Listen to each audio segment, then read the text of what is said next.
나승현 씨가 주인공이에요? 이거 뭐예요? 민망하게 제 사진이 여기 왜 와 있어요? 아니면 좀 좋은 사진을 골라주시던지. 이번 주 게스트랑 뗄래야 뗄수 없는 관계시잖아요. 맞아요. 평창 올림픽 최초 제안자하고 그다음에 평창 올림픽 유치에 결정적 공을 세운 나승현 씨하고 만나는 거. 아유, 감사합니다.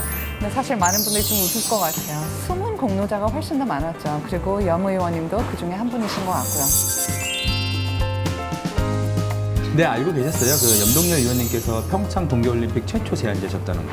사실 잘 모르고 있었어요. 저는 지금은 평창 동계올림픽 조직위원장인 김진선, 그 당시엔 도지사님께서 최초 제안하신 줄 알았거든요. 그래서 한번 여쭤보고 싶어요. 이번 주에는 따로 대본이 없어도 두 사람 그 유치 뒷이야기만 해도 한 시간은 그냥 훌쩍 갈 것 같아요.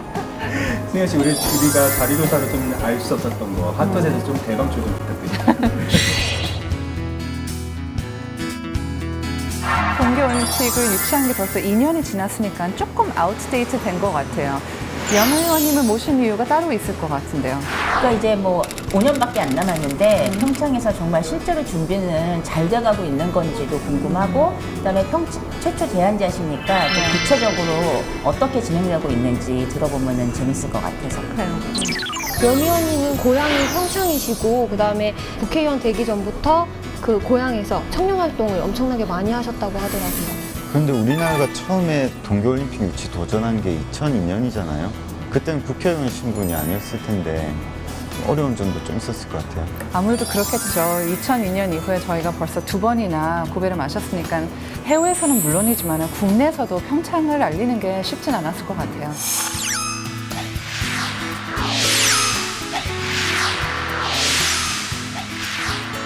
저는 염 의원님 이력을 쫙 보니까 막 오뚜기 같은 인생을 사셨더라고요, 정말. 맞아. 인생 자체가 포기가 없으신 것 같아요. 그 국회의원이 해결하지 못할 민원이나 현안은 절대 없다라고 말씀하셨어요. 네, 늦가기 학생이시기도 한데 지금 40이 다 돼서 대학을 가셨거든요. 그런데 지금도 현재까지도 박사 과정을 밟고 계시다고 그 늦바람이 무서운 것 같아요. 멋있는데요? 전 국회의원보다 그 인간 염동열의 인생 스토리가 좀 듣고 싶어요. 현장에서 발로 직접 뛰면서 그 인생 경험이 무궁무진할 것 같다는 생각이 들더라고요. 그런 거인지는 모르겠지만 평창 동계올림픽을 준비하면서 굉장히 현실적인 구체적인 플랜을 내세우셨다고 들었어요. 지금 그 평창 동계올림픽 주변 지역을 레인보우 시티로 묶어서 프로젝트를 추진 중이라고 하세요.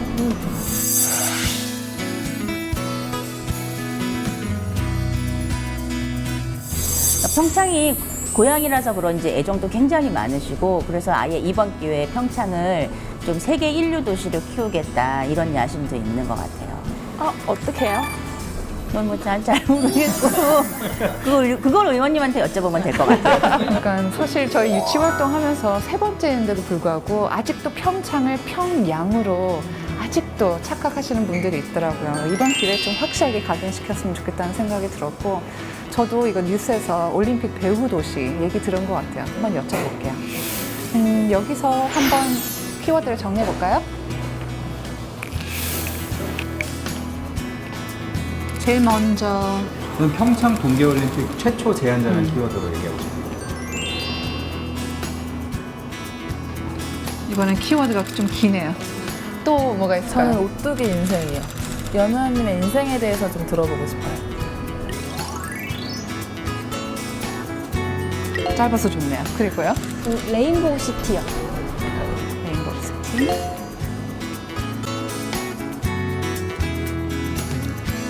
이 정도면 될 것 같죠?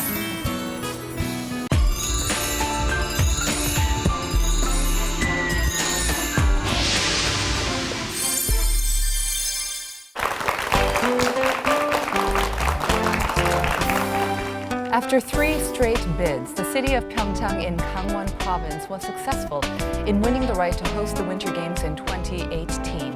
The success came after the hopes and hard work of many people. Well, the city has dreams and plans of continuing to be a premier winter destination even after the Winter Games are over. And today we're here to talk with a man who believed in Pyeongchang's future and potential as an international tourist destination from the very beginning. National Assemblyman 염동열 의원님 나와주셔서 감사합니다. 네, 감사합니다. 네. 의원님께서 평창 동계올림픽을 최초 제안하신 분이라고 들었습니다. 어떻게 해서 평창에서 동계올림픽을 개최하실 생각을 하셨습니까? 최초 제안자라면 좀 거창하고요. 처음으로 말은 제가 꺼냈죠. 그리고 네. 운동도 했고요. 제가 이제 시골을 이제 지키면서 농촌을 지키자는 청년 운동을 할 때 88 올림픽을 이제 우연히 보고 우리도 좀 동계올림픽을 할 수 있지 않을까. 우리도 눈의 지역인데 네. 우리 지역의 특성인 눈을 살려서 동계 스포츠를 한번 해보자. 그래서 동계올림픽을 한번 유치해보자 하는 생각을 가지고 최초로 그 민간 운동을 제가 펼쳤죠. 그래서 아시안 게임, 동계올림픽 운동을 하게 됐습니다. 그게 몇 년도였죠? 그게 91년도로 기억합니다. 91년도. 88년도 끝나고 3년? 와서 예 그렇습니다. 네. 끝나고 와서 제안을 했고 네. 구체적으로 본부를 설친 거는 이제 91년도에 네. 눈꽃 축제라는 걸 하면서 처음으로 이제 우리가 이렇게 대외적으로 알리는 거죠. 눈꽃 축제 때 이제 생중계를 했었는데 그때 올림픽 우리가 열리겠다, 개최하겠다라고 처음으로 세상 바깥으로 공개하는 이제 시기가 91년도입니다. 그러면은 처음에 그런 반응이 어땠나요? 사실 88 올림픽을 성공적으로 치르긴 했지만은 동계 올림픽은 왠지 선진국의 잔치라는 얘기가 많지 않습니까? 그리고 그 당시에는 외국에서는 우리나라가 눈이 있는지도 아마 잘 몰랐을 거고 평창에 대해서 전혀 몰랐을 텐데 반응이 어땠어요? 우리 스키 역사가 그렇게 길지는 않습니다. 한 네. 80년 정도 되는데요. 전혀 되지 않는다라고 생각했죠. 말도 안 된다고 생각했고 마치 이제 통키호테 같은 이제 그런 취급을 받았었는데 우리 하계 올림픽을 하면서 서울 올림픽을 하면서 자신감을 가졌고요. 그리고 이제 제가 스키를 또 지역에서 했었습니다. 그런 네. 차원에서 우리도 한번 할 수 있다. 그리고 나서 이제 일본의 삿포로, 나가노 또 제가 스위스 이렇게 한번 갔다 오면서 그래 우리도 할 수 있다라는 자신감을 가졌습니다. 네.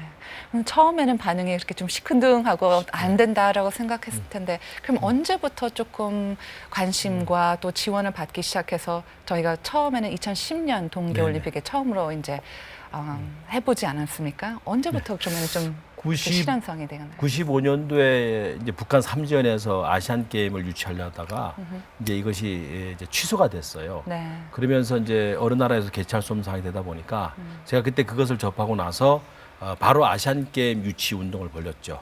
그러면서 아시안 게임은 실제로 목전에 나와 있는 거니까 많은 이제 주민들이 동조를 하고 그 비로소 이제 군, 도에서 같이 동조를 하면서 1단계로 아시안 게임을 유치했고요. 네. 그 병행해서 올림픽도 함께 유치하자는 운동을 펼쳐왔습니다.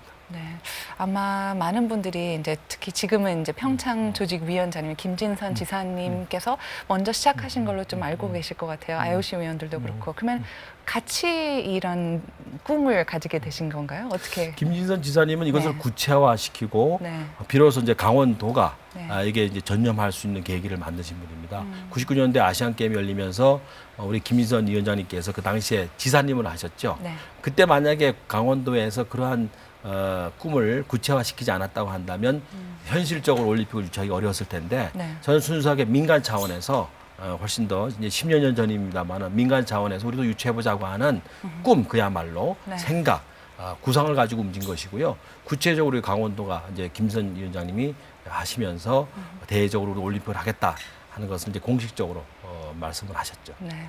근데 뭐 저희가 사실 두 번은 실패를 했잖아요. 고배를 마셨는데 그 두 번에 이렇게 또 굉장히 아쉽게 서너 표 차이로 항상 네. 저희가 좀 아쉽게 패배를 하지 않았습니까? 그때 심정은 어떠셨어요? 항상 현장에 계셨겠네요. 그럼요. 그 투표했을 때. 체코 프라하에서 아마 2003년도 7월 2일로 네. 기억되죠. 2차 투표까지 가면서 53대 56으로 우리가 이제 밴쿠버에 지지 않습니까? 네. 정말 많이 저희들이 물론 그 당시에만 해도 세계적으로 우리 평창을 네. 잘 알지는 못했습니다만은 네. 나름대로 우리가 선전했기 때문에 기대가 컸었죠. 실망이 컸었고요. 그리고 2007년도 카테말라에서 아마 7월 5일로 기억되는데 그때는 저희들이 되는 줄 알았습니다. 소치가 훨씬 더 준비면이라든가 여러 가지 면에서 뒤떨어져 있었기 때문에 그런데 그때는 맞은 충격이었습니다. 근데 카테말라에서도 울고불고 우리 응원 갔던 우리 지역 주민들 또 네. 강원도민들 또 많이 스포츠를 사랑하시는 분들이 네. 엄청난 충격을 받았었죠. 네. 그럼에도 불구하고 다시 한번 도전하자. 네네. 그런 생각이 바로 들었습니까? 아니면은 많은 사람들께서 그때 워낙 또 실망이 컸고 또 희망이 있었는데 그 배신감이라고 느꼈을 것 같기도 한데 어떠셨나요? 그런데 이제 사실 냉정하게 보면 네. 불모지에서 그 정도까지 간 것만도 엄청난 저희 선전을 한 것으로 봅니다. 다만 우리 김민선 위원장께서 고민이 컸었을 겁니다. 네. 이것을 이제 도지사의 입장에서 또 한 번 도전해야 될 것이냐 말 것이냐 하는 책임과 네. 의무 또 이런 것이 따르기 때문에 굉장히 어려웠을 텐데 극복하시고 일단 결정을 하셨고요. 또 저희 지역 주민들도 이제 흔히들 3세 번 하지 않습니까? 이제 그것이 우리 옛날부터 내려오는 이제 우리 이렇게 얘기처럼 했던 것인데 네. 아마 그러한 것들이 작용을 많이 했던 겁니다. 한번 해보자. 그리고 너무 아까우니까. 그리고 우리가 이미 그때 시설들도 어느 정도 이렇게 많이 만들어졌기 때문에 이런 것들을 활용하기 위해서라도 네. 유치해보자 하는 주민들 결의가 그래도 더 그 어느 때보다 더 컸었다 하는 차원에서 세 번째 도전이 오히려 더 열정적이었다 이렇게 생각합니다. 네. 그 세 번째 도전에 그래서 저희가 성공하지 않았습니까? 그때 네. 더반에 계셔. 더반에 갔었죠. 예. 그때 또 남다른 감격을 느끼셨을 것 같은데 어떠셨습니까? 평창 이렇게 딱 로게 위원장님께서 그 평창 카드를 저는 뭐 보여줬을 때. 이 몸이 그 오싹해진다고 그럴까 그 표현을 제가 할 수가 없을 것 같아요. 그냥 숨만 볼 때 전율이 그냥 온몸에 쫙 그냥 이렇게 흐르는 느낌이 들었고요. 그리면서 이제 이게 꿈인가 생긴가 하는 생각을 이제 가지면서 정말 하룻밤 지나도록 계속 꿈처럼 네. 느껴서 몇 번 꼬집어 봤죠. 그럴 정도로 그 기분이 네. 그 감동이 이렇게 식을 줄 몰랐던 네. 그 밤이었어요. 7월 6일 밤인가 그렇지 않습니까? 그렇죠. 네. 하룻밤 그냥 꼬박 그렇게 흥분의 속에서 하룻밤을 보냈습니다. 저는 사실 평창의 꿈이 한 2011년만 해도 한 10년 정도 꿈을 꾸은 줄 알았어요. 동계올림픽. 근데 의원님 얘기를 들으니까는 거의 20년이 된 꿈이었네요. 그렇습니다. 예, 예. 정말 처음에 유치 활동에 나갔을 때는 많은 IOC 위원들이 그런 얘기를 했다고 하더라고요. 한국에 눈이 있냐, 높은 산이라도 있냐, 그리고 동계 스포츠 선수들이 있냐, 이런 너무나도 기본적인 얘기를 질문을 많이 해왔다고 하더라고요. 근데 10년 후에는 이제 뭐 김연아 선수도 있었고 뭐 이승은, 이상화 선수도 있었죠. 어디에서 이번째 평창의 그 도전이 성공했다고 생각하십니까? 이게 선수들의 선전이었나요? 아니면은 어떻게 해서 세 번째 도전에 정말 우리가 성공할 수 있었을까요? 저는 첫 번째로 국민들이 지속적으로 이렇게 열정을 보여주셨다, 지지해 주셨다 하는 것이 가장 큰 이제 원인이라고 좀 보고 있고요. 두 번째로 그 자신감 속에서 특히 김연아 선수라든가 우리 동계 스포츠의 종목을 갖고 있는 선수들이 선전한 것도 큰 도움이 되고 있고요. 네. 또 우리 또 오늘 보시는 사회자님 네. 또 여러 가지 전략 면에서도 굉장히 디테일하게 네. 세계인들을 감성시킬 수 있는 그런 전략을 가졌다고 보고 있고요. 이미 이제 알펜시아라든가 30분 이내의 경기장을 컴팩트하게 설치함으로 인해서 경쟁력을 좀 확보했다. 그리고 세 번의 도전 끝에 세계 속에 각인시켜준 우리 이미지 또 신뢰도 뭐 이런 것들이 이렇게 하나가 돼서 올림픽을 유치했다. 저는 우연이라고는 생각지 않습니다. 이러한 여러 가지 요소들이 하나가 돼서 올림픽을 유치했다는 그런 생각을 갖고 있습니다. 네, 알겠습니다. 그 사실 고향에서 오랜 시간 동안 청년 활동을 해오셨다고 말씀했는데 강원도의 그 단점과 장점을 누구보다도 잘 아실 것 같습니다. 국회의원이 되시기 전에 청년 활약이 굉장히 하셨다고 하는데 주로 어떤 활동을 하셨나요? 이제 지금도 이제 도시로 이제 도시 집중화 현상이 일어나지 않습니까? 이제 그 당시에는 사실 이제 먹고 살기가 어려워서 또 취직하기 어려워서 대부분 이제 청년들이 서울로 이제 몰려들었죠. 지금은 이제 물론 교육 때문에 많이 서울로 이렇게 이동을 합니다만은 그래서 고향을 좀 지키자. 고향을 떠나지 말자. 그리고 언젠가 지키고 가꾸다 보면 우리도 어느 잘 살 수 있을 것이다라고 하는 그런 운동을 펼쳤죠. 그래서 고향을 지키자, 가꾸자. 그리고 우리 지역을 좀 풍요롭게 만들어서 우리도 물론 후배들에게도 좋은 땅을 물려주자 하는 그런 청년 운동을 펼쳐왔습니다. 그럼 구체적인 어떤 활동을 하셨습니까? 이제 맨 처음에는 고향 사랑하기 운동하고 해서 이제 고향 가꾸기 운동을 했고요. 또 이제 지역의 이제 질서를 잡기 위해서 청소년들 또 좀 불량한 청소년들 좀 선도했고요. 그리고 이제 미풍양속이 사라지죠. 이제 도시화가 좀 돼가면서 그래서 미풍이 사라지기 때문에 예와 효를 우리가 이렇게 중요시할 수 있는 동네로 만들어가면서 지역을 이제 가꾸는 운동. 그래서 방범대도 했고요. 그리고 이제 농청 지키기 이렇게 운동. 그다음에 효도 이렇게 여러 가지 프로젝트를 짜서 네. 관광이라든가 또 어른들 모시기라든가 네. 또 번영회, 체육회 그리고 이제 오늘의 이제 눈꽃 축제라고 하는 눈꽃 축제도 만들었고요. 네. 그리고 이제 스키 학교도 만들어서 또 스키 저변 확대를 하는 데도 노력을 했고요. 네. 지역 이렇게 청년 활동을 이렇게 했습니다. 네. 호응은 어땠었나요? 지역에서. 지금 생각하면 그 당시에 절대적으로 많이 도와주신 것 같아요. 네. 거의 이렇게 이견 없이 네. 지역 주민들이 이렇게 많이 이제 힘을 마줬지 않았나 이렇게 생각합니다. 또 뭐 이제 평창 동계올림픽까지 유치에 성공했으니까 그 강원도민들의 그 프라이드나 이런 자신감은 또 굉장히 부스트 받았을 것 같은데 어떻습니까? 그 차이를 느끼시나요? 뭐 제가 한 거는 아니고요. 다 같이 네. 함께 네네. 했는데 그래서 우리 대관령 사람들 또 우리 강원도 사람들이 아마 올림픽 유치를 통해서 상당 부분 자신감을 가졌다. 그리고 네. 우리도 많은 것을 갖고 있다. 그리고 우리가 하면 된다. 세계적인 도시로 나갈 수 있다 하는 차원에서 네. 새로운 강원도민들의 발견 또 강원도의 새로운 가치 그런 발견을 통해서 아마 긍지심, 그 네. 프라이드가 굉장히 높아졌다 이렇게 생각합니다. 네. 그래서 그런지 아마 의원님께서는 평창을 올림픽 이후에도 훨씬 더 큰 꿈을 가지고 계실 것 같아요. 올림픽 이후에도 어떻게 보면 국가적인 목표가 있으실 것 같은데 어떠한 게 있으십니까? 우리가 올림픽을 개최하는 목적은요. 네.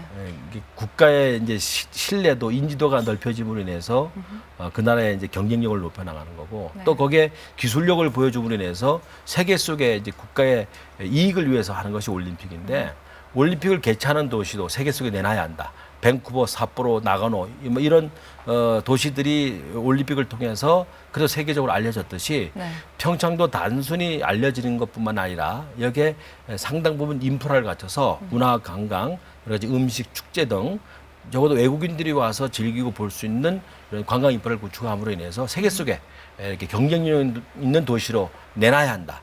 그래야만 올림픽의 완성이고 올림픽을 하는 목적이 우리 지역 주민 또 지역 개발 국가의 이익으로 연결될 수 있다는 차원에서 네. 우리 지역을 올림픽 관광 배후 도시로 만들어서 이번 올림픽을 통해서 세계 속에 경쟁이 있는 도시로 내놓자 하는 것이 또 하나의 저의 두 번째 꿈이라고 생각할 수 있습니다.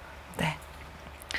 Well, many people were satisfied when Pyeongchang achieved its goal of winning the right to host the Winter Games. But for National Assemblyman Yum, it was just the start of new goals. He dreams of turning the city into a premier tourist destination, and he has the blueprints to make it happen. A resort in Pyeongchang, Gangwon-do Province. There's a presentation on satellite tourism cities planned to coincide with the Pyeongchang Winter Games. The seminar is attended by tourism experts, national assemblymen, mayors, and town leaders. There's a lot of interest in the tourism plans. The presenter, Assemblyman Yum, talks about the current state of tourism in Korea. Using the 2018 Pyeongchang Winter Games as a centerpiece, he has a plan to turn the host city and its surrounding area into a tourist attraction. 올림픽 개최 도시를 새롭게 가꾸고 디자인하여 세계 속에 내놓는 것도 매우 중요한 일이기 때문에 올림픽 배후 도시 추진단을 만들어서 도시를 만들어서 세계 속에 경쟁력 있는 명품 도시를 만들고자 합니다. This is the Rainbow City Project. 5 regions and 7 themes. There's something for everyone. We hope the Pyeongchang Winter Olympics and the new tourist project help Korean tourism become even more popular. 의원님, 올림픽 관광 배후 도시하고 레인보우 시티 프로젝트가 있다고 들었습니다. 각각 간단한 소개 좀 부탁드릴게요. 그 네임 올림픽 그 배후 관광 도시라고 하는 것은 이제 하나의 영역 범위를 얘기한 것이고요. 구체적으로 이것을 이제 하나의 이제 브랜드로 해야 되는데 그래서 가상의 도시입니다. 그러니까 관광의 가상의 도시인데 5개의 지자체 태백, 영월, 평창, 정선 그리고 강릉 그 산과 바다가 있고 5개의 지자체가 모여 있는 관광 가상의 도시인데 레인보우 시티는 바로 레인보우 투어 결국은 이제 가상의 이렇게 그 관광 코스, 관광 투어 이런 개념에서 시티로 이렇게 저희들이 말하고 있습니다. 네. 그 레인보우 하면은 저희가 7가지 색을 생각할 수 있을 건데 7가지 무슨 뭐 테마 뭐 이런 게 있나요? 그렇습니다. 이제 예를 들어 마이스라든가 네. 모험 관광, 효도 관광, 그다음에 이제 청소년 이렇게 관광, 신혼여행 네. 이런 등 7가지로 이렇게 테마를 만들어서 네. 이렇게 잘 진열해 놓은 거라고 봐야 됩니다. 그래서 차별화시키고 이걸 연계화시키고 특색화시켜서 7가지의 이제 색깔로 관광을 색깔로 이렇게 구분해서 네. 이제 투어를 하겠다는 그런 계획입니다. 혹시 그 7가지 테마 중에 의원님께서 좀 특별히 좀 애정을 가지시거나 좀 더 애착을 갖는 테마나 프로젝트가 있으신가요? 청소년 벨트라고 하는 건데요. 그리고 네. 이제 수학여행 벨트. 지금까지는 수학여행들이 이제 설악산을 가고 뭐 낙서산을 가고 쭉 이제 이렇게 여행지를 돌아서 갔는데 실질적으로 학생들이 그곳에서 2박 3일, 3박 4일 묵으면서 실질적인 수학여행이 됐으면 좋겠다. 그래서 저희 지역은 오투라고 하는 이제 리조트가 있는데 이것도 청소년 전문 리조트로 저희 만들어가고 싶고요. 네. 그다음에 안전 테마파크라는 것도 있고 여기가 폐광지다 보니까 과거에 이제 산업 그 여러 가지의 이런 부산물들이 많습니다. 이것을 우리가 현대화 시켜가면서 어린이들에게 학생들에게 옛날 그 산업화에 대한 공부도 시킬 수가 있고 네일바이크라든가 지바이드라든가 정선호일장이라든가 네. 충분하게 학생들에게 이렇게 공부 수학여행 할 수 있는 개념이 있기 때문에 제가 제일 이렇게 제1로 삼는 게 네. 수학여행 벨트. 그러니까 청소년들이 와서 네. 언제든지 이렇게 쉬면서 즐기면서 역사도 배우고 또 본인들의 정서적인 것도 충분하게 즐기고 함께 할 수 있는 그런 수학여행 벨트가 제일 중요하게 생각합니다. 국내뿐만 아니라 국외 학생들에게도 좀 아주 매력적인 여행지가 될 수도 있을 것 그럴 같은데요. 거라 저는 그렇죠? 생각합니다. 예, 네. 인근 나라에서도 많이 올 수도 있을 네, 것 네, 같고요. 그렇다고. 네, 그러면은 뭐 이런 프로젝트를 위해서 많은 전문가들하고 이렇게 현장 답사를 많이 하셨다고 들었는데요. 문제점도 분명히 있을 것 같아요. 이렇게 특히 7가지 테마를 여러 가지를 계획하고 있다면은 어떤 문제점이 있으셨고 또 반대로 또 생각지 못한 또 장점이 많이 느꼈을 것 같은데 어떤 것들이 있었나요? 우선 이제 장점은요. 2018년 동계올림픽이 개최되는 개최 도시라는 장점이 있고요. 네. 그리고 2017년도가 되면 우리 수도권에서 저희 지역까지 1시간 정도면 1시간 반 정도면 우리 시골 곳곳이 이제 갈 수가 있거든요. 그러니까 네. 접근성이 굉장히 이제 유리하다고 보고 있고요. 거기에다가 이제 바다와 산이라고 하는 정말 우리 인간에게 필요한 네. 2가지의 이런 그 아주 정서적인 자연이 있죠. 바다와 산이라는 게 있고 그리고 이제 뛰어난 관광 용서가 많습니다. 이제 이것을 엮어서 하나의 이렇게 벨트화 시킨다라는 거기 때문에 이것이 이제 커다란 장점으로 반드시 성공할 것이라 보고 있고요.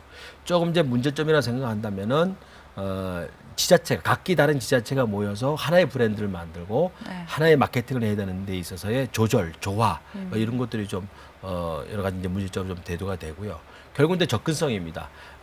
이제 평창 지역까지는 1시간 10분인데 거기서 시골로 가기에는 조금 이제 거리적으로 좀 문제가 있기 때문에 이것을 좀 더 컴팩트하게 이렇게 만들어 줌으로 인해서 네. 도시인들이 1시간 반 정도면 충분하게 어디든 갈 수 있는 이런 벨트화된 도시를 만들겠다 하는 것이 이제 생각이고 또 해결해야 할 과제라고 생각합니다. 뭐 강원도는 특히 우리 국내 한국 사람들에게는 최고의 여행지 않습니까? 외국인들에게는 강원도를 어떻게 뭐 한두 문장으로 표현하시겠어요?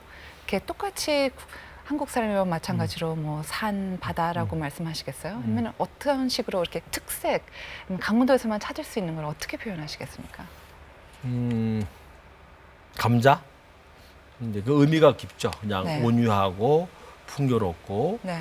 그리고 이렇게 꾸미지 않는 자연. 그러니까 하늘에서 그냥 그대로 그냥 그대로 물려준 땅. 어떻게 보면 뭐 외국에 이제 거대한 산도 있습니다만 그것은 아주 굉장히 높고 큰 산에 비해서 우리는 좀 둥글면서도 아주 이 온화하고. 계곡 온화하면서도 네. 따뜻함. 그러니까 자연 그대로. 물론 어디든지 자연이 다 있겠습니다만은 보다 이렇게 감자처럼 온화하고 좀 풍요롭고 너그럽고 뭐 그런 자연. 네. 그것이 강원도의 대표적인 게 아닌가 이렇게 생각을 합니다. 알겠습니다. 그러면 그 올림픽 배후 도시 육성이 근데 아직 확정되진 않았다고 들었습니다. 그게 맞나요? 이것이 이제 확정되고 이제 확정되지 않고의 문제가 아니라 네. 실제로 올림픽 조직위원회나 강원도는 올림픽 대회 인프라 구축이죠. SOE 네. 사업이라든가 경기장을 짓는 것에 목적을 두고 있기 때문에 문화 관광 그리고 도시 개발에 대해서는 좀 밀려 있습니다. 뒷전으로. 이것을 우리가 좀 더 적극적으로 개발해내고 만들어내고 엮어내자는 것이니까 이것이 확정되고 안 되고의 문제가 아니라 우리들이 갖고 나가고 하는 목표이기 때문에 이제 그런 정책적인 결정이 된 문제는 아니고요. 네. 다만 지역 주민의 의식 그리고 행정이나 우리 정부에서의 집중력, 그리고 그것을 조화롭게 만들고 디자인하는 그런 과정이 남아 있기 때문에 아마 이것은 입법 절차를 거쳐서 좀 이것을 보다 디테일하게 진행할 수 있는 이제 추진단 정도, 그리고 예산 정도만 조금만 뒷받침된다고 한다면 이루어질 수 있는 사업이기 때문에 이렇게 결정이 되고 안 되고의 문제는 아닌 것 같습니다. 그 평창 좀 다른 얘기인데요. 평창 올림픽 무슨 IT 마스터 플랜이 있다는 얘기도 들었습니다. 이거는 관광지하고도 연관이 있는 건가요? 이거는 연관이 어떠한 있다고 얘기? 봐야 됩니다. 결국 이제 저희들이 IT 강국이라고 하지만은 이제 좀 주춤하죠. 그래서 전에 말씀을 드렸듯이 올림픽을 통해서 그 나라의 기술력을 보여주는 게 굉장히 중요합니다. 그래서 제가 이제 작년에 방송통신위원회 했었는데 그래서 IT 올림픽이 됐으면 좋겠다. 그래서 아마 계획 중에 있고 또 우리 조직위원회도 그렇게 계획을 잡고 진행하는 걸로 알고 있습니다. 그러면 IT 마스터 플랜은 건 어디를 가도 뭐 와이파이란 뭐 그렇죠. 예. 최고서 그걸 말씀하시는 거예요? 그렇습니다. 어디를 가도 와이어돼 있다. 그런 부분도 있고 네. 여러 가지 이제 시설면이라든가 뭐 하다못해 사인 모드에서부터 안내에서 모든 체계가 그런 시스템이 IT하고 연결시킬 수 있게끔 이렇게 하는 것입니다. 네. 그러면 꼭 경기장이 없어도 실시간으로 뭐 네, 경기 그렇죠. 그런 정보로 또, 입수할 수 네, 있고요. 네, 그렇습니다. 아, 네, 그렇군요.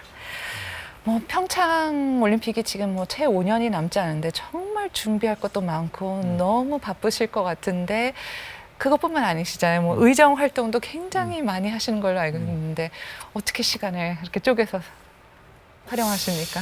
이제 이렇게 놓고 여유를 갖게 되면 그 여유를 갖는 것에 대해서는 또 이렇게 발달되는 것 같은데 일을 한번 하기 시작하면 계속 일이 연결이 됩니다. 그래서 이제 지나고 보면 1년이 지나간 것이지 그때 당시에는 어떻게 시간을 썼는지 잘 모르겠습니다. 다만 이제 다른 분이 혹시 국회의원이 되면 저보다 일을 더 많이 할 수 있을 것이다라고 하는 그런 뭐라고 그럴까 생각 때문에 네.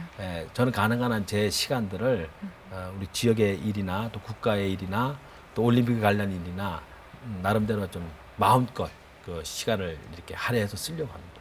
네. 그 인터뷰 기사에 이런 말씀하신 적이 있으시더라고요.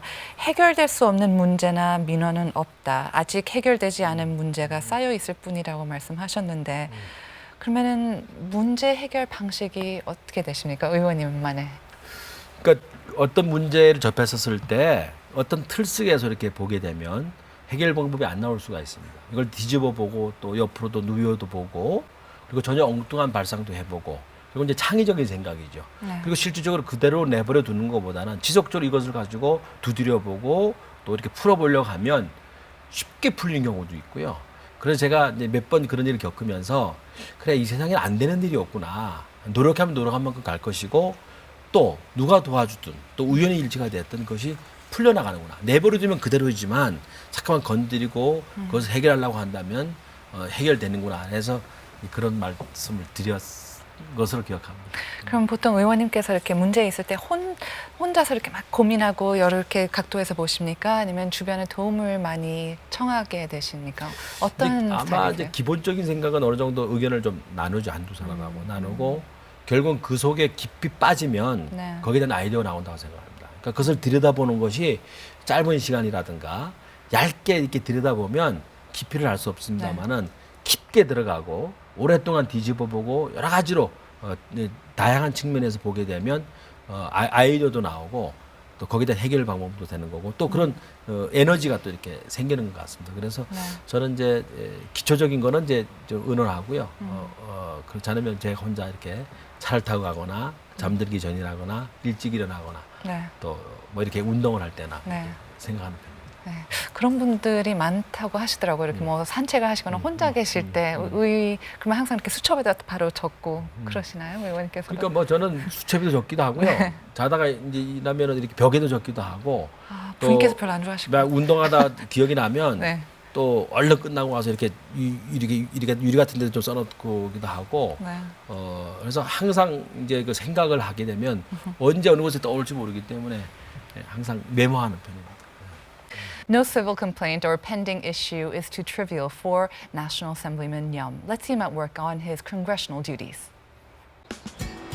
Cheongseon, Gangwon Province is famous for the song Cheongseon Arirang and for its beautiful nature.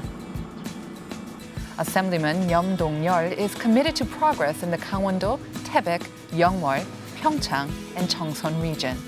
He's going to the town hall today for a meeting with the people. The town of Yeongwon in Cheongsan, Gangwon-do, is where the song Cheongsan Arirang comes from.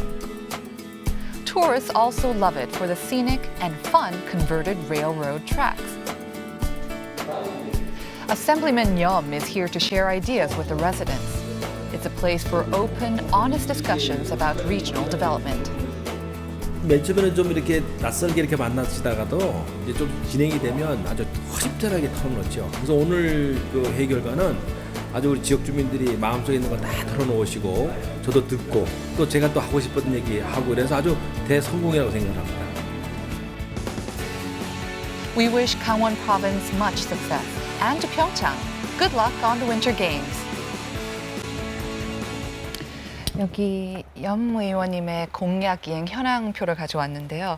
지금 현재 진행 중인 것만 해도 50건이 넘는 것 같은데 사실 많은 국민들이 그럴 것 같아요. 뭐 국회의원이나 대통령이 당선 전에 공약을 한 거를 100% 다 이행할 거라고는 사실 이렇게 믿진 않을 것 같고 현실적으로도 불가능하다고 생각하는 부분도 많을 것 같은데 의원님께서는 어떤 지금 노력을 하고 계시나요? 이런 공약을 지키기 위해서. 이제 선거 전에 네. 이제 꼭 해드려야 되는 거 외에 네. 이제 좀 현실감 떨어지는 것도 공약한 것도 없지는 않다고 봅니다. 그러나 이제 지역 주민들이 오랫동안 꾸미고 이루어져야 될 것들이기 때문에 반드시 지켜야 된다고 생각하고 있고요. 조금 이제 오랫동안 안 됐던 것도 제가 해보니까요 몇 가지 해결됐거든요. 그런 거 것들? 봐서는 네. 해결되리라고 생각합니다. 우리 네. 먼저 영월의 비행기장을 이제 한 15년 동안 못 운영했는데 네. 그것도 해결됐고요. 네. 또 거기 아파트도 이렇게 좀 짓기로 해서 안 된 것도 한 10년 만에 좀 됐고요. 또 우리 정선에는 국가합주센터라고 해서 이렇게 대학이 하나 있다가 없어졌는데 그것은 활용이 안 됐었어요. 그게 좀 네. 됐고 그래서 공약은 지켜가려고 애를 쓰거나 해야 된다고 생각합니다. 그건 이제 또 주민들에 대한 약속을 지켜야 된다고 생각하기 때문에 네. 나름대로 좀 열심히 준비하고 있고 이렇게 진행하고 있습니다.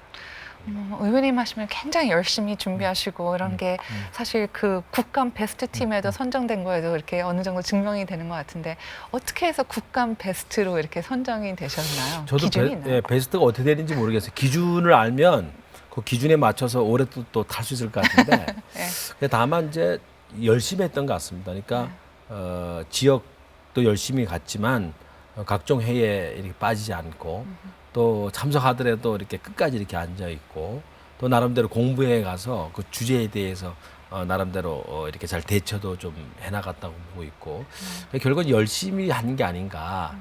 기준을 제가 정확하게 알면 그게 맞춰갈 수도 있을 텐데 네. 그냥 이제 무조건 열심히 하면 되는 것 같습니다. 네. 사실 의원 당선 전에 이력을 봐도 그 최연소 국가기관 감사라는 타이틀이 있었네요. 이것도 대학 졸업 얼마 후에 얼마 되지 않아서 이렇게 얻은 타이틀이라고 하는데 이것도 열심히 하셔서 되신 거였나요? 어떻게 하시다가 이렇게? 운도 좋았고요.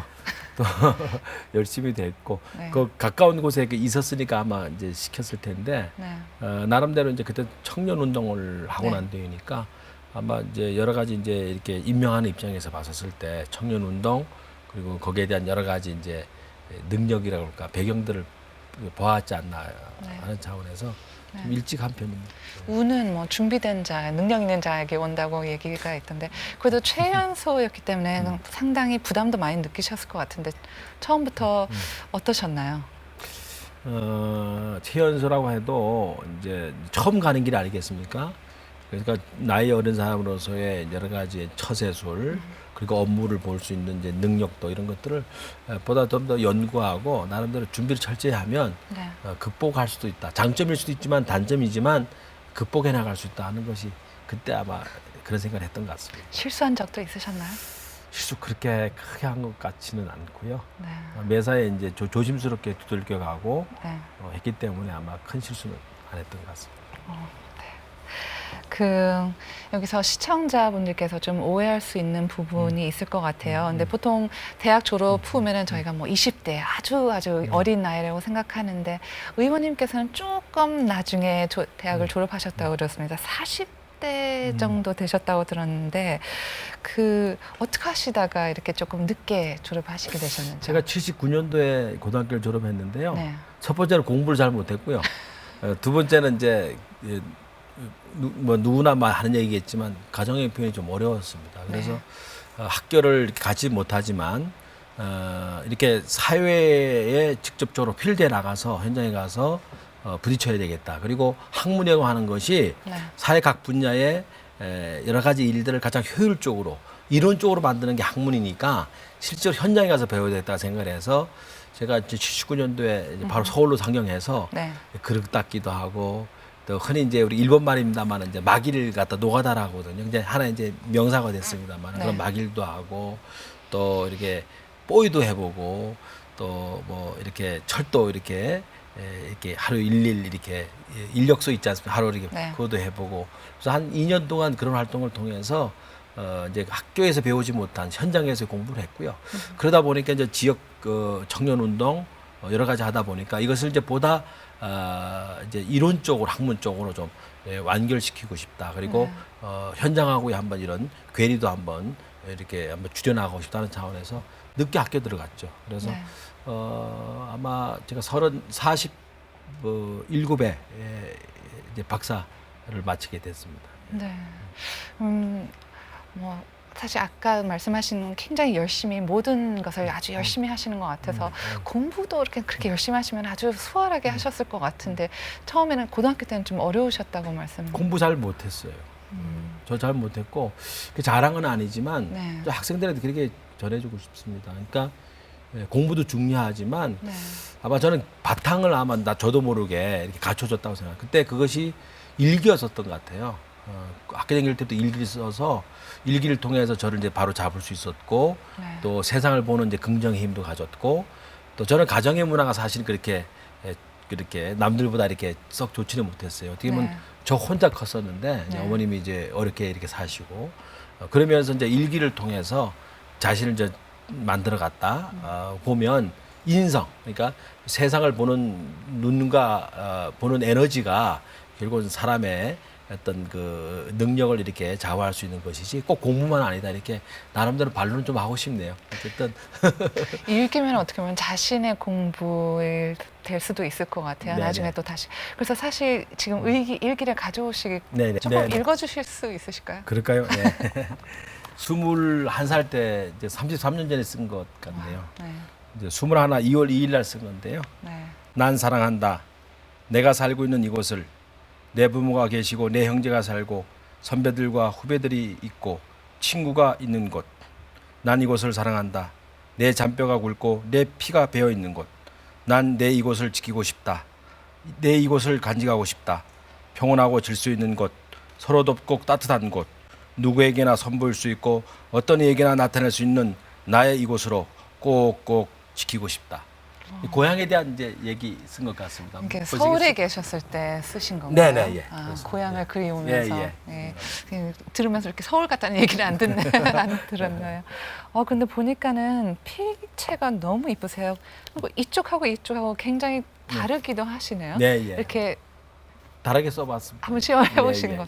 네, 아까 들어보니까는 어떻게 보면은 약간 시 같기도 합니다. 제가 옛날에 썼었던 그 유치한 일기하고 차원이 좀 다른 것 같은데 이건 한번 이렇게 생각하시면서 쓰시면서 또 보신 것 같은데 21살 때 쓰셨다고 하셨잖아요.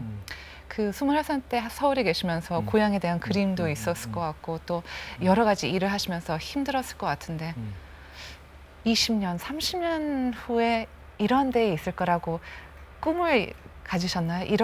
이런 목표가 있다. 구체적인 목표가 있으셨나요? 어떠셨어요? 전혀 생각하지 못했고요.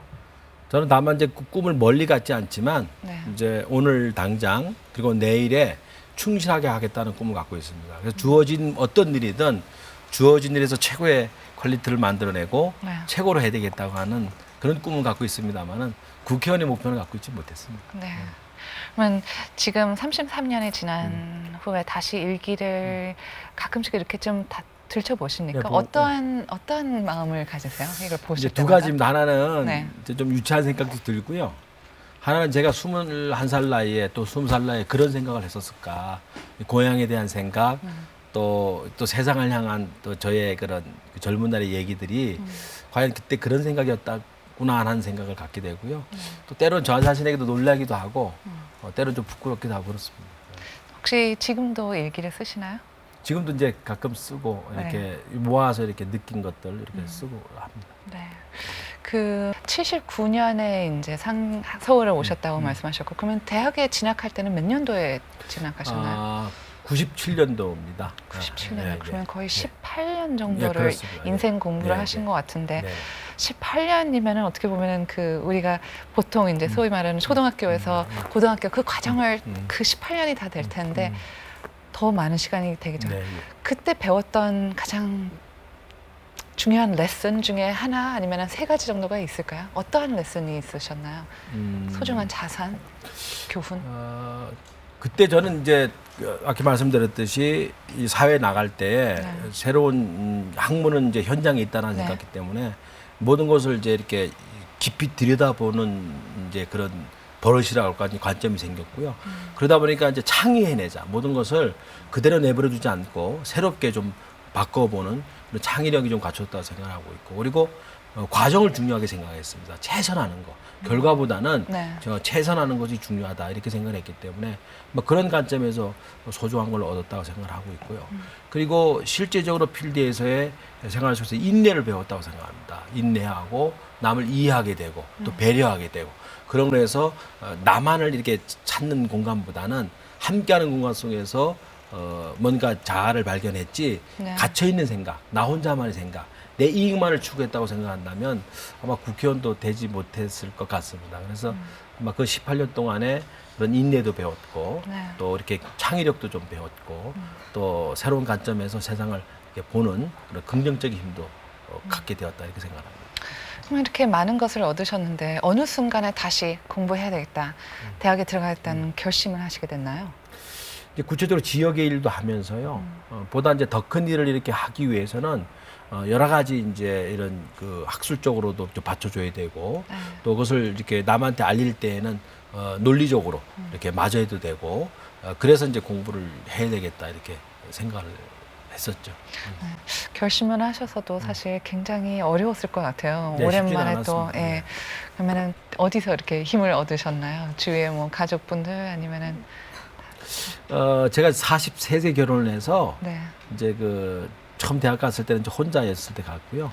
그리고 이제 박사 공부를 할 때는 가족들이 있었습니다. 그래서 우리 자녀들에게도 좀 더 아빠 괜찮은 아빠, 박사 아빠 물려주려고 네. 아마 그 이렇게 끝까지 했었던 원동력인 것 같습니다. 네, 역시 가족의 힘이 네, 컸군요. 네.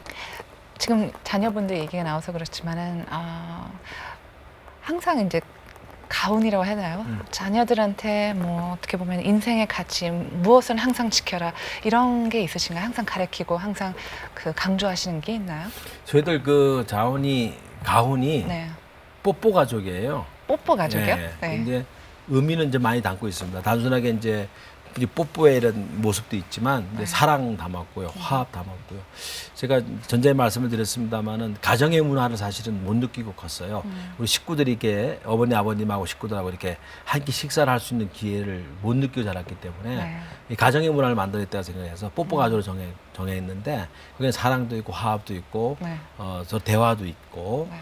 그런 차원에서 이제 뽀뽀 가족으로 정해서 하루에 뽀뽀 한 30번 이상은 할까요? 또 식구하고도 그렇고 이제 아들 둘이 있는데 네. 이제 1학년, 3학년인데요. 이제 초등학교. 네. 네. 그래서 학교 갈 때, 올 때, 잘 때, 네. 자기 전에 일어났을 때 네. 그래서 뽀뽀 하는 가족으로 해서 뽀뽀 가족입니다. 네. 3학년 아드님도 아직도 뽀뽀 잘 해주고 네, 그럼요. 잘 네. 해주고요. 그 한 2학년 때는 잘 안 하려고 그러더라고요. 근데 네. 가훈이 뽀뽀 가족이니까 안 할 수 없는 것 같아요. 너무 괜찮네요. 네. I'm here with National Assemblyman Yum Dong-yeol, one of the first proponents of the Pyeongchang Winter Games. We'll be right back after this.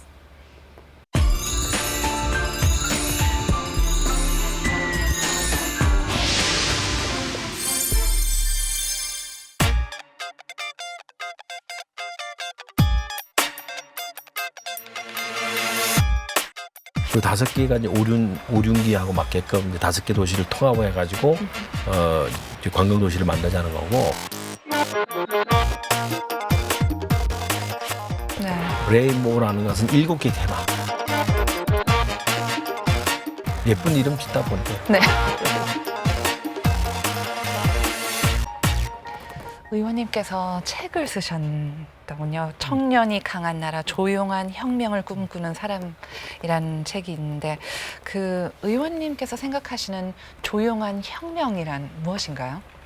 저는 이제 한마디로 이게 말하기는 좀 어렵겠습니다만은 그래도 한 줄로 한다면은 어젯밤에 생각한 것을 오늘 일어나서 실행하면 조용한 혁명이라고 생각합니다. 왜 조용한이죠? 그러면 요란하게 하지 않고 네. 충분하게 합리적으로 검토하고 네. 충분한 대안을 갖고 하는데 어떠한 목적이 그 혁명을 통해서 그 혁명의 주체에 대한 조직이나 단체에 대한 이익을 위해서 하는 것이기 때문에 조용한 혁명이라고 이렇게 표현한 겁니다. 혁명이라 하면은 굉장히 좀 어렵게도 느껴질 것 같고 힘없는 보통 사람이나 청년은 혁명을 꿈도 못 꿀 것 같은데 그것이 가능하다고 생각하세요? 저는 가능했다고 생각을 하고요. 또 실질적으로 제가 청년 활동을 할 때 그런 조연 혁명을 어느 정도 이렇게 이루었다고 생각을 합니다. 어떤 면에서요? 이제 제가 JC라고 해서 중앙회장을 했었는데 네. 저희들이 갖고 있는 조직에 있어서 여러 가지 이렇게 좀 오래된 좀 좋지 않은 문화가 있었습니다. 예를 들어 술 문화라든가 네. 또 이제 회의 지나고 난 뒤에 이렇게 좀 바로 이렇게 업무에 복귀하지 않는 문화라든가 이제 노는 문화죠. 그런 것들이 상당히 만연되어 있었는데 과감하게 줄였는데 혁명적으로 아주 그냥 일시에 다 해버리니까 거부 반응들이 없더라고요. 그래서 제가 그 당시에 뭘 느꼈냐면 혁명은 이제 이렇게 하는 거구나. 만약에 하는 데 있어서 반발도 있고 또 다른 쪽의 생각을 갖고 있는 사람들이 이렇게 들어올 수가 있죠, 얘기가. 그랬을 때마다 지키고 이렇게 나가면은 이루어지더라. 그래서 조용한 혁명이다 이렇게 생각을 합니다. 네. 그 좀 더 많은 청년들이 조용한 혁명을 이뤘으면 바라는 마음에서 이런 책을 쓰셨죠? 네, 그렇습니다. 네, 알겠습니다. 그 평창 동계올림픽은 아직 뭐 5년도 남진 않았지만은 그 올림픽 배후 도시 기반을 조성하기 위해서는 사실 4년 반, 5년은 굉장히 그 짧은 시간인 것 같습니다. 국민 입장에서 국민에게 좀 부탁하고 싶은 게 있을까요? 저희가 도움을 드리거나 좀 힘이 될 수 있는 부분이 있을까요? 우리 국민들이 사실 지지해 주셨기 때문에 올림픽이 유치가 됐고요. 네. 또 올림픽은 이제 어느 한 지역, 강원도 또 제가 살고 있는 제 지역의 문제가 아니라 네. 한국의 이런 경쟁력을 어떻게 높여가야 되느냐, 또 한국의 이런 이미지를 어떻게 세계 속에 알리냐 하는 중요한 문제가 달려 있고요. 무엇보다 중요한 것은 이것을 통해서 국가의 경쟁력, 이익이 창출돼야 되는데 우리 국민들이 좀 지켜봐 주시고 또 이렇게 함께 성원해 주신다고 한다면 반드시 올림픽 그 배후 도시 하나의 이렇게 클러스터화된 관광 도시를 만들어서 세계 속에 경쟁력 있게 내놓겠다. 그래서 외국인들이 많이 유인할 수 있는, 흡입할 수 있는 하나의 도시로서 만들겠다는 차원에서 간곡히 말씀을 드리고요.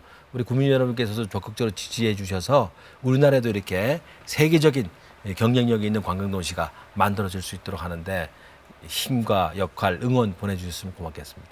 네, 모든 국민들 그리고 특히 오늘 시청자들 그러려고 의심치 않습니다. 네, 고맙습니다. 오늘 시간 내주셔서 감사합니다. 네, 감사합니다. That was National Assemblyman Yum Dong-yeol, and you can re-watch our program on our homepage, arirantv.com. Thank you so much for joining us, and see you again next time. Bye-bye.